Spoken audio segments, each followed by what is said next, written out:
የኢትዮጵያ አየር ኃይል በድሮን ራማ አካባቢ ሁለት ጊዜ ኮንትሮል አድርጓል ተዘዋውሯል። የኢትዮጵያ ድሮኖች በራማ አካባቢ 8 ሰዓት ከ20 በኢትዮጵያ አቆጣጠር በዛ ዘወር በአድዋ አካባቢ ዘወር ብዙ ሰው ይሄን ጉዳይ እንዴት አድርጎ እንዳላሰራጨው እኔ አላቅም። ያለኝ ኢንፎርሜሽን ግን ጥሩ ነገር እኮ ጄም ጥሩ ነገር እኮ አይነገርም። ሚዲያው በእነሱ ነው የተያዘው። አይገባም እንዴ አንተ ራሱ ሚዲያ እኮ ሻቢያን ያዘው። እስኪ ተመልከት፣ ኢቢኤስ የነሱ ነው። የኢትዮጵያ ቴሌቪዥን የኤርትራውያን እንደሆነ ታውቃለህ? ስንቶቻችሁ ታውቃላችሁ? እኔ ጋይስ ሞጣዬ ዛሬ የሆነ የገረመኝ ነገር አለ። የሆነ ቤት ውስጥ ላይ ሻቢዎች ወደ 50-60 የሚሆኑ ሻቢዎች አሉ። ምን እያረጉ ነው? ስለ ጉራጌዎች እያወሩ ነው። ኢትዮጵያ ምድር ላይ ደቡብ ክልል ገብቶ ስለ ሻቢዎች ስለ ጉራጌዎች እያወሩ ነው። በጣም የሚገርምና እኮ ኢትዮጵያን ኦሬዲ እንደ ጉንዳን ወሮዋሉ ማለት እኮ ነው። መጨረሻና ዘመነ ካሴ ፈሳ ዘመነ የት ነው? አጃጅም ነገር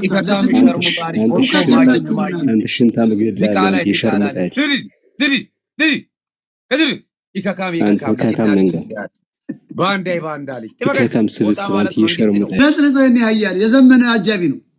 እንደዚህ አይነት የኢትዮጵያን ሲቪና ወደኋላ ያስቀሩት አይደለም። ልንገርህ ጃማይካ ቆይ ለዚህ መልሳለኝ አውቄ ነው ያስገባሁት። የዘመነ አጃቢ ነው። እውነት ነው፣ አጃቢ ነው። ይሄ ቅዘና ምንም ቢያገኘ በጥይት መምታት ይፈልጋል። ግን ጎጃሜን እኔ ያውቀዋለሁ። ከዘራ ነው ሞለውለው። ይሄ ፈሳባውን ብሪጅስቶን ወጥቶ የሚሳደበው ይሄ ከስረዋል። እነዘሜ ከስረዋል። በቃ ዘሜ ዋጋ የለው። ተሳዳቢ ሲሉ አንዱ ከስሯል። ተሳዳቢ ትልካለ። ዘመነ ካሴ አብሮት እኮ ነው ያለ ከዘመነ ጋር አስመራ ናቸው እኮ። አጃቢው እኮ ነው እኮ። እውነቴን እኮ ነው የምልሽ። አጃቢው እኮ ነው። ኦኬ ይሄ ሜጫ ምናምን ኦሮሞ ስም የለም ሜጫ ደንበጫ ምናምን የሚባለው ሜጫ ብላውን ዘመነ ካሴ ሜጫ ብሎ ፋኗልን። ይልማናና ዴንሳ ብሎ ፋኗል። ወሎ ብሎ ፋኗልን። ወሎ እኮ ኦሮሞ ማለት ነው። ሜጫ ማለት ምንድን ነው? ኦሮሞ እኮ ነው። ይልማናና ዴንሳ ማለት ምንድን ነው? ይልማናና ዴንሳ ወንድማማቾች ማለት ነው። ፍትህና የዲሞክራሲ የነፃ ሚዲያ ከሆነ የሚታገሉት ለምንድን ነው እዚህ መጥቶ የሚፈክረው? ምን አባታው ቅለታል? አፈሙዝ ይዟል እኮ ተዋጋ አብይ አህመድን ብለነዋል። መፈናፈኛ ሲያሳጣው ሞጣ ቀራኒው ጋር ይመጡ አፉን ይከፍታል። ፈሳ ጀግና ባንኮን አባይን ተሻገርና እንዴ አንተ አሁን ለምሳሌ ሞጣ ኢትዮጵያ ውስጥ ቢትኖር ሞጣ እንዳንዳነ ሰው ለምሳሌ እንደዚህ ፏብልጭ ብሎ ለብሶ እንደዚህ ቢወጣ እርግጠኛ ነኝ 1 ሚሊዮን ትጠየቃለህ። ምክንያቱም ሱፍ የለበሰ ሁሉ የአማራ ልጅ ሆኖ የአማራን ወንድምና እህት የሆነውን ህዝብ ቃና አሁን ለምሳሌ ኢትዮጵያ ሆነ ሞጣ እንደዚህ ላይ ቢሰራ እርግጠኛ ነኝ ትታገታለህ። 1 3 4 5 ሚሊዮን ነው የምትጠየቀው። አሁን ለምሳሌ የሚያግቱት እኮ የደቡብን ልጅ ወይ የኦሮሞን ልጅ ቢሆን አንድ ችግር የለም በፖለቲካ ነው ትላለህ። መልሶ የአማራን ልጅ እኮ አሁን ዘመነ አንዳንዴ በጣም ያሳዝናል ፖለቲካቸው። አማራ አንደኛው ከፍ እንዳይል አንደኛው ዝቅ እንዳይል ያደርጋሉ። እውነት የሚዋጋውን ለህዝቡ የሚዋጋውን ለህዝቡ እውነት የሚናገረውን ያግታሉ። አሁን ጭራሽ ደግሞ ምን ብሎ መጥተዋል? ዋጭሩ ውጣና አንድ መሳሪያና አንድ ድሽቃ ይሰጣቸዋል። ውጣና አግት መኪና ያለውን አስቆምና ዝረፍ። ከዛ በኋላ አሁን የነዘመነ ካሴ ፋኖ አደረጃጀት አማራን አጥልቶ ኤርትራውና ትግሬና ኤርትራ መኪኖች በክልል ውስጥ እንዲሰሩ ፈቅዷል። የአማራ ነጋዴ ከሆነ ደግሞ ይታገታል። ገና ከአዲስ አበባ ሲመጣ የሚገርማችሁ ታርጋው ምኑ በዋትስአፕ ይላካል ከፎቶ ጋር መጣል ይባላል። ቀኘ በሚል ስም ቀኘ ነው።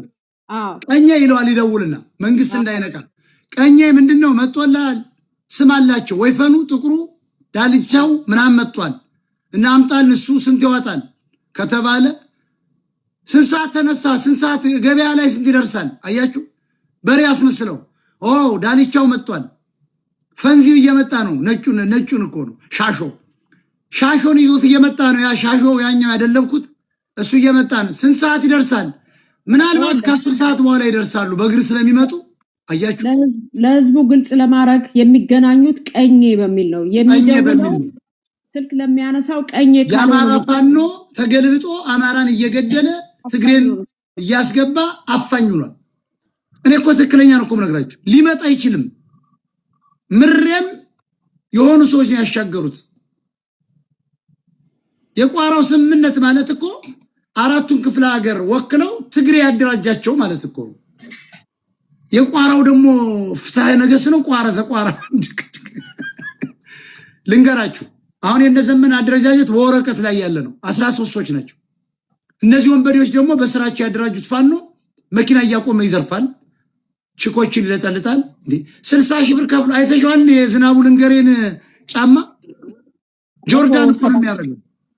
አንዷ ቅንዝራም ወስዶ ለምጦባታል መሰል ምን አለች ኮሜንት ላይ ብሎክ ነው ማረጋቸው። እኔ እኮ እንደዚህ አይነቶች እኔ እኮ ብሎክ ነው ማለት።